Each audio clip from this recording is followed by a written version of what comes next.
बिस्मिल्लाहिर्रहमानिर्रहीम। अस्सलामु अलैकुम रूहानी अजायबात के मोहतरम नाज़रीन, खुश आमदीद कहते हैं एक बार फिर आपको इस रूहानियत भरे चैनल पे, जहाँ पे रूहानी फूल हर तरफ बिखरे हुए हैं और आप अपने मसाइल के हल के लिए यहाँ आते हैं, उनमें से किसी एक फूल का इंतखाब करके चले जाते हैं, उस अमल को करते हैं और आपकी हाजत अल्लाह के हुक्म से पूरी हो जाती है और आप हमें हमेशा अपनी दुआओं में याद रखते हैं। नाज़रीन इकराम, अगर आप इस चैनल पर नए आए हैं तो आपसे गुजारिश है कि इस चैनल को लाइक कीजिए, सब्सक्राइब कीजिए और बेल के आइकन को ज़रूर प्रेस कीजिए ताकि हमारी हर आने वाली नई वीडियो आप तक बर वक्त पहुँचती रहे और आप उससे बर वक्त ही इस्तेफादा करते रहें। नाज़रीन इकराम, जो अमल लेके आज हम आपकी खिदमत में हाजिर हुए हैं वो एक ऐसा नायाब व सदरी अमल है कि जब आप इसको करेंगे और इसके मस्बत नताइज आपको मिलेंगे तो हमें यकीन है कि आप दोबारा इस चैनल पे आएंगे और कमेंट्स में अपनी राय का इजहार करेंगे। आपकी हाजत का ताल्लुक किसी चीज़ से भी हो, चाहे उसका ताल्लुक मुलाजमत से हो, रोज़गार से हो, कारोबार से हो, बिजनेस से हो, बच्चे और बच्चियों के रिश्तों के साथ हो, या घर में बीमारियों ने डेरा डाल रखा हुआ है और घर से जाती ही नहीं। 100 इलाज करने के बावजूद भी कभी एक बीमार होता है तो कभी दूसरा, कभी छोटा है तो कभी बड़ा है। इसी तरह और बहुत से हमारे जो दुनियावी मसाइल हैं, अगर हम उन मसाइल के हल के लिए इस अमल से इस्तेफादा करें तो यकीन कीजिएगा कि कोई भी नामुराद नहीं रहेगा।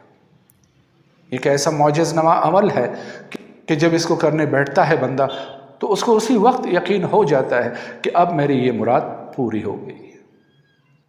तो वक्त ज़ाय किए बगैर अब चलते हैं इस अमल की तरफ। मोहतरम नाज़रीन, देखिए, वीडियो स्किप मत कीजिए, वरना अगर तरीक़ेकार में से कोई भी स्टेप आपने ड्रॉप कर दिए तो आपको ये अमल समझ नहीं आए और आप इसको फिर सही तौर पे कर नहीं पाएंगे और फिर आपका मसला हल नहीं हो सकेगा।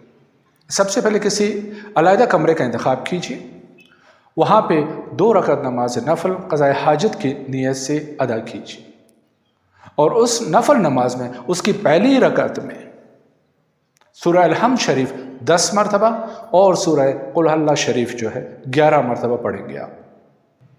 और इसी तरह दूसरी रकात में भी अल-हम्द शरीफ 10 मरतबा और सूरह तौहीद यानी कुल हल्ला शरीफ जो है वो आपने 11 मरतबा पढ़ना है।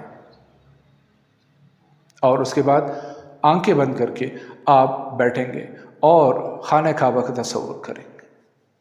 आप ये तसव्वुर करेंगे कि आप खाने काबा के सामने बैठे हो और खाने काबा से एक नूर निकल के आपकी तरफ आ रहा है और आपकी पेशानी में यहाँ इस जगह पे, जिसको हम थर्ड आई कहते हैं या पिनियल ग्लैंड भी कहते हैं, तो यहाँ पे जज्ब हो रहा है। देखिए, ये सजदे की जगह है, इसलिए तो अल्लाह ने सजदे को वाजिब करार दिया है, उसमें कुछ इसरार तो है ना। तो यहाँ इस जगह पे नूर जो खाने काबा से आ रहा है वो यहाँ जज्ब हो रहा है और आपके पूरे बदन में वो नूर फैल रहा है। उसके बाद आप तस्बीह उठाएंगे और 100 मरतबा दुरूद शरीफ पढ़ेंगे।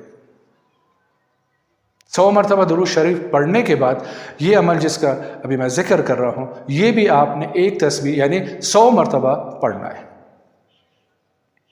लेकिन अमल की तरफ जाने से पहले उसका तर्जुमा समझ लें, क्योंकि जब बंदे को पता होता है कि मैं क्या बोल रहा हूँ, क्या पढ़ रहा हूँ, तो उसका लुत्फ़ ही कुछ और होता है, उसका मज़ा ही कुछ और होता है। तो गौर से सुनिए पहले इसका तर्जुमा, फिर हम अमल की तरफ जाते हैं। ऐ असबाब के पैदा करने वाली ज़ात, बना दे कोई सबब। ऐ असबाब के पैदा करने वाली ज़ात, बना दे कोई सबब अपने इस कलाम के सदक़े में कि मैं तेरी ही इबादत करता हूँ और तुझसे ही मदद मांगता हूँ। तो देखा मोहतरम नाज़रीन, आप कितना खूबसूरत अमल है ये, कितना पुरमानी अमल है ये। तो अब चलें ज़रा इस अमल की इबारत की तरफ और उसको नोट कीजिएगा, गौर से सुनिए और नोट कीजिए। बिस्मिल्लाहिर्रहमानिर्रहीम। या मुसब्बिबुल अस्बाब सब्बिब ली बिहक़्क़ि इय्याका नअबुदु व इय्याका नस्तईन। या मुसब्बिबुल अस्बाब सब्बिब ली बिहक़्क़ि इय्याका नअबुदु व इय्याका नस्तईन। या मुसब्बिबुल अस्बाब सब्बिब ली बिहक़्क़ि इय्याका नअबुदु व इय्याका नस्तईन। تو یہ عمل آپ نے 100 مرتبہ یعنی ایک تسبیح پڑھنا ہے۔ تو جب اس عمل کی پڑھائی ختم ہو جائے تو اس کے بعد فوراً آپ نے اپنی حاجت طلب کرنی ہے۔ ہاتھ پھیلائے، جولی پھیلائے اس ذات علی و عظیم، اس ذات رحمان و رحیم و کریم کے دربار میں ہاتھ پھیلائے اور جولی پھیلائے، اس یقین کے ساتھ کہ اس دربار سے کوئی بھی خالی ہاتھ نہیں جاتا۔ جب وہ سوالی آتا ہے اور اس کے حبیب اور ان کے پیاروں کے صدقے میں اپنی حاجت طلب کرتا ہے تو خداوند کبھی بھی اس کو مایوس نہیں کرتا۔ تو جب آپ حاجت طلب کر لیں تو اس کے فوراً بعد ایک تسبیح اور درود شریف کی پڑھیں، یعنی 100 مرتبہ، پھر آخر میں آپ نے درود شریف پڑھنا ہے۔ اب کیا ہوا کہ شروع اور آخر دونوں میں جو ہے 100 مرتبہ یعنی ایک ایک تسبیح جو ہے درود شریف کی ہے۔ اور یہ تو ہمیں پتہ ہے کہ درود شریف تو قبول ہی قبول ہے اللہ تعالیٰ کی بارگاہ میں، تو یہ اس کے شان کے خلاف ہے کہ شروع اور آخر کی چیز کو تو قبول کر لے اور درمیان میں جو چیز ہے اس کو ایسے ہی چھوڑ دے، نہیں، سوال ہی پیدا نہیں ہوتا۔ تو اس عمل میں یہ اس کی کنجی ہے کہ آپ نے حاجت درمیان میں طلب کرنی ہے درود شریف پڑھنے سے پہلے، اور جب آپ اس عمل کو کریں گے تو اللہ کی طرف سے ایک یقین سا آپ کے دل میں پیدا ہو جائے گا کہ میری یہ حاجت پوری ہو گئی ہے، میری دعا قبول ہو گئی۔ تو احباب گرامی، آج کے لیے میرے خیال میں اتنا ہی کافی ہے۔ اس عمل کو کیجیے اور ہمیں دعاؤں میں یاد رکھیے۔